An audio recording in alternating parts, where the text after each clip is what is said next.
What is the single most important thing when you're talking about the value of a collectible asset? What is the thing that matters the most to give it the value long term? I want to know your answer in the comment section below. Welcome back to Kitchen Table TCG. Welcome to Game Grove, everyone. We got a busy week. We got Black Friday coming up. We've got Commander games happening. It's going to be a blast. It's going to be a busy week here.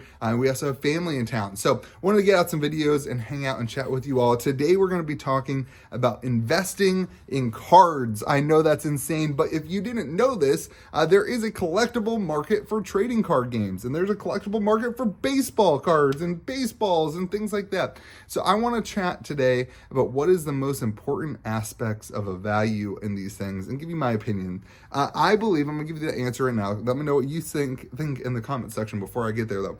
I believe that collectible value stems from this question: who cares about that thing in 20 to 30 years? Does the rate of people caring about the first edition Charizard card, does that go up or does it go down in the next 20 to 30 years? A Black Lotus, I just recently got an Unlimited Lotus, a BGS 8 Unlimited Lotus. Does that, do the number of people who care about a Unlimited Lotus, there's not going to be more of them, right? Does that go up or does it go down in the next 20 to 30 years? Because if the number of people interested in that hobby goes up, then the value of said item goes up because more eyeballs are on it. So I believe that that is the most important aspect of those things. Now, this is very important. There are two types, in my mind, there are two types of investors, right?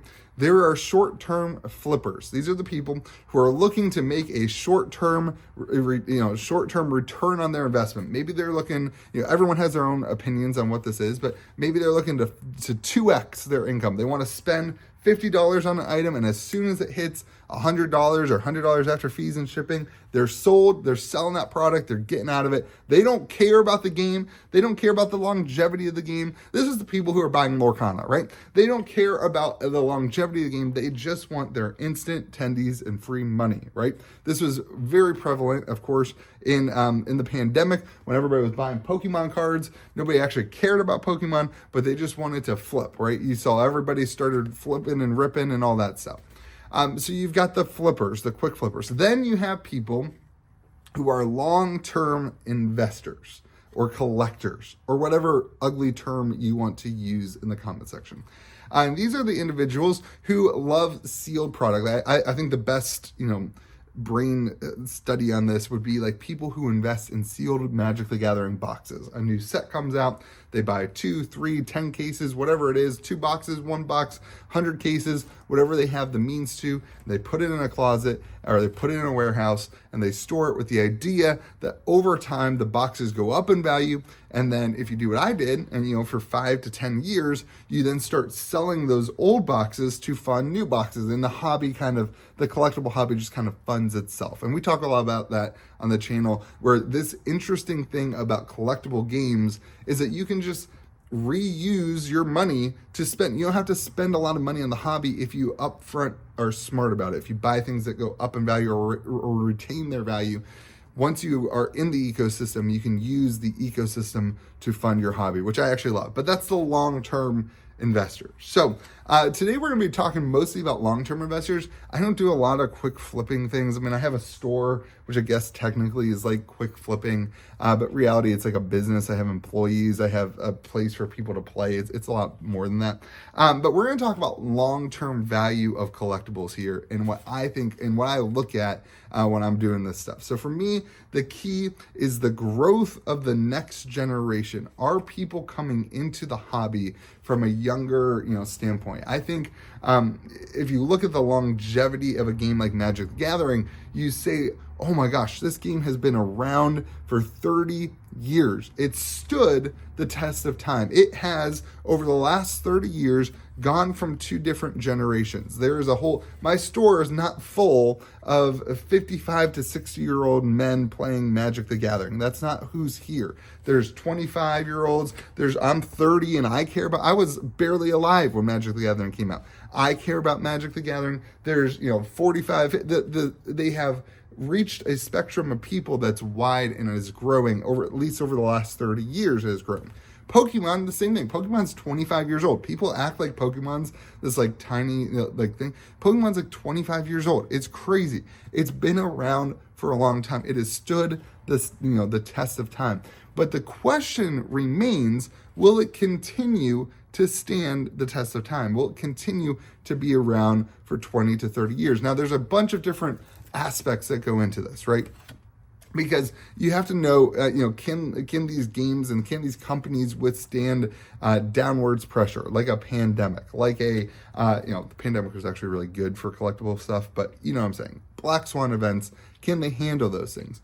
And Pokemon Magic have said, yes, we can. Now, this is the biggest question I have for Lorcana. The question for Lorcana is not, are there a bunch of Disney fans in 20 to 30 years that care about the game? Of course there are, right?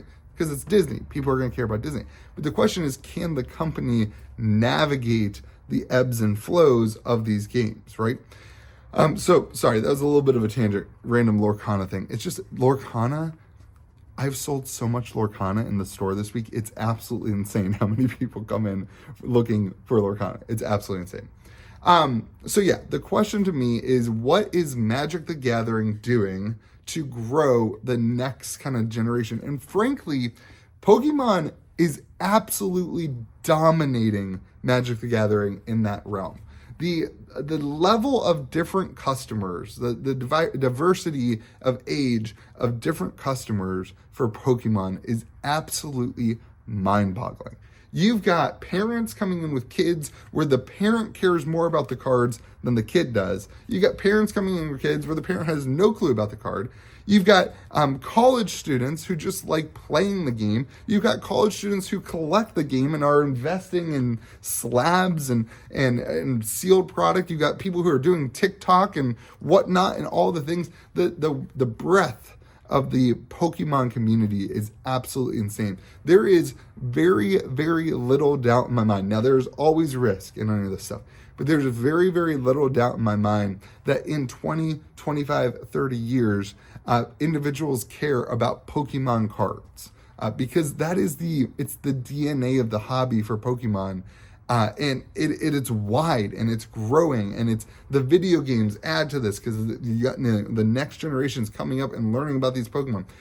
It is wild. And then you compare that to Magic, and I think for me, Magic has the highest rate of adaptation in terms of, I know we hate WotC, I know we bash Hasbro, but Magic's innovation over the last 30 years to recreate itself and keep itself on the top of the pedestal has been absolutely crazy.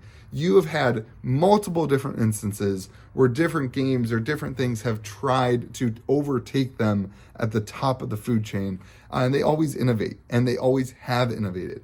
And so their company has shown, in my opinion, Wizards of the Coast has shown, maybe a little different with Hasbro, but has shown that they can stay and create and be able to adapt to whatever's going on.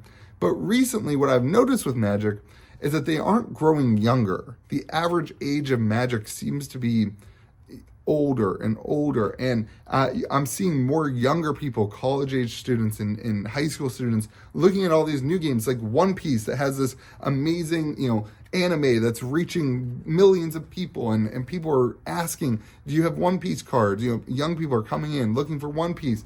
Lorcana, again, younger generation. Pokemon, again, younger generation. And Magic, the biggest fear I have for Magic the Gathering is, does it stand the next 30 years? Well, it'll be here in 30 years. I'm not worried about that. But does it grow? And do people care about the Black Lotus in 20 to 30 years? Do people care, about the old cards as they go to a more and more flashier era? So to me, when I'm analyzing and I'm evaluating all these things, those are the two factors that I really, really look at. Can a company adapt, and have they proven in the past that they can adapt? And then are the next generation looking at these things? And this is where it comes to application for us, right? This is where all my life, my adult life, I guess, since I was in college, I've been a huge Magic the Gathering fan. I've bought cards, I've invested in cards, I've collected cards, I've played the game. I have 35, I know everyone says, George always says on the podcast, you don't even play the game. I have 30 commander decks, like 35 commander decks, something like that. Like I play, I love it, it's fun, it's awesome, but I also collect it and I invest in it, and I have a collection that I hope grows in value. But over the last couple of years, what I've realized is I have to diversify my collection. I have to take things from Magic and take profits and put those profits into other games, so that I widen the range of potential acceptance that I get with the market and with the new people coming into all these different things. So one of the things I want to encourage you to do, if you collect, if you invest, those are the same words, by the way. Anybody who's collecting things, you care, I think, in my opinion, you care that the value doesn't go to zero, so you then are in turn an investor.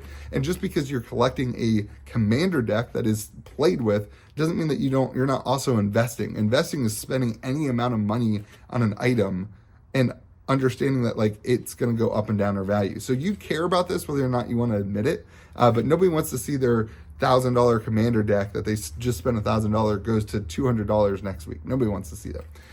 So to diversify your collection, I think, is so important. And if you have not looked into Pokemon or One Piece and Lorcana and all these other things, I think that's really important that you at least branch into some of those other things. I'm not telling you put, you have to 50-50, because you do want to only collect and invest in the things that you love. And that's one of the things I've really done in my life is I do love Pokemon, and I've rekindled a love for Pokemon since I had my kid.